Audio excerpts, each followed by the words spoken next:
Сәлеметсіңдер ме оқушылар? Бүгін біз өзін-өзі тану пәні бойынша 27 сабағымызды бастаймыз. Сабағымыздың тақырыбы жанды су. Сабағымыздың құндылығы қиянат жасамау. Қасиеттері тазалық, қамқорлық, үнемшілдік. Мақсатымыз оқушыларға судың табиғат пен адам өміріндегі маңыздылығы туралы түсіндіре отырып, қиянат жасамау құндылығының мәнін ашу. Бүгінгі сабағымыздың дәйек сөзі су жоқ жерде өмір жоқ, ол ақиқат. Мәриям Хакімжанова. Мәриям Хакімжанова 15 қарашада Қостанай облысы, Қостанай ауданы Қобыланды селосында туған қазақ халық жазушысы. Бүгінгі дәйек сөзіміз бойынша біз судан тынбай еңбек етуді, еліне қызмет жасауды, мақсатына жетуді, ешкімнен ақыл сұрамауды, риясыз жақсылық жасауды, өзін таза ұстауды, ақжарқын көңілді жүруді үйрене аламыз. Су бұл не? Су тіршілік көзі. Сәлем, мен Русланмын. Мен мектепке жиналғанда, немесе достарыммен далаға ойнауға барғанда, әрдайым өзіммен бірге су алып жүрем. Неліктен екенін білесіңдер ме? Су өте маңызды элемент. Сусыз жер бетіне өмір де болмайды. Біздің организміміз 60%-ға дейін судан тұрады. Бірақ судың организмдегі мөлшері тұрақты емес. Су біздің денемізден келесі жағдайларда шығады. Терлегенде, дәретханаға барғанда, үлкен және кіші дәретпен, тіпті тыныс алған кезде. Біз тыныс алғанда ылғал ауаны шығарады екенбіз. Жасқа, салмаққа, жынысқа және дене белсенділігінің деңгейіне байланысты бізге судың әртүрлі мөлшерін ішу қажет. 6-8 жас аралығындағы балаларға күніне 6 стақан су ішу қажет. 9-дан 13-ке дейінгі жастағы балаларға күніне 7 стақан. Ал 14-тен 18 жастағы жасөспірімдерге күніне 8 стақан су ішу қажет. Несептің түсіне қарап, суды қаншалықты жеткілікті мөлшерде ішетінімізді білуге болады. Егер несеп ақшыл сары түсті болса, суды жеткілікті ішуді білдіреді. Ал егер несеп қоңыр сары түсті болса, сусыздануды білдіреді.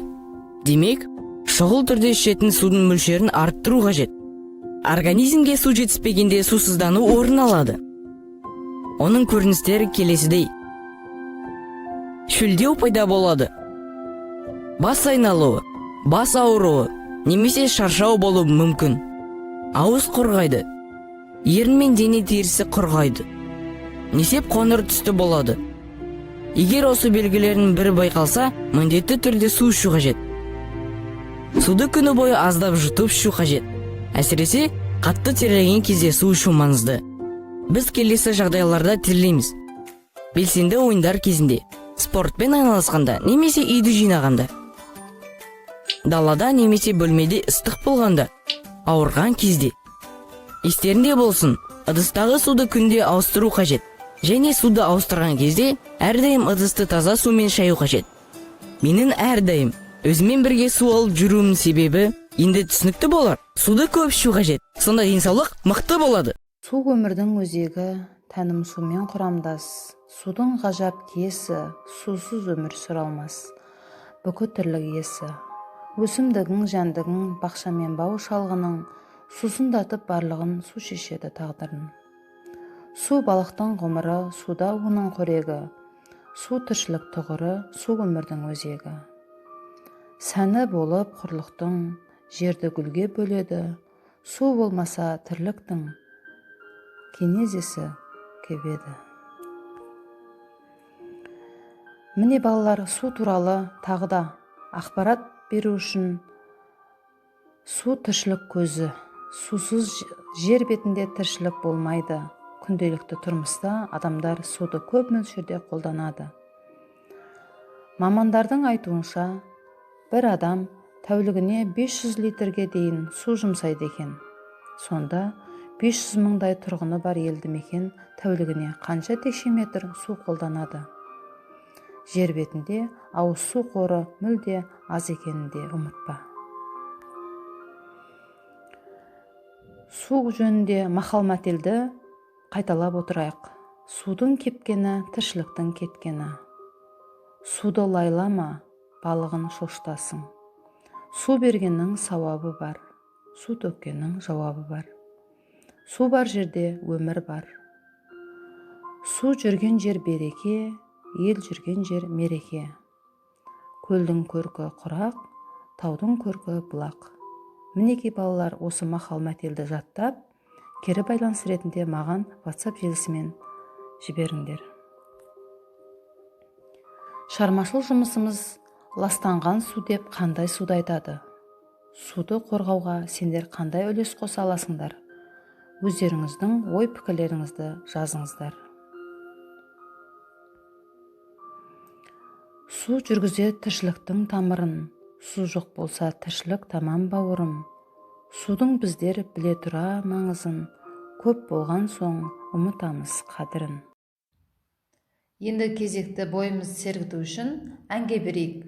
Бүгінгі шырқайтын әніміз «Жан досым». Әніме сөзі Тұманбай Молдағалиевтікі. Осы әніміздің сөзінің жанында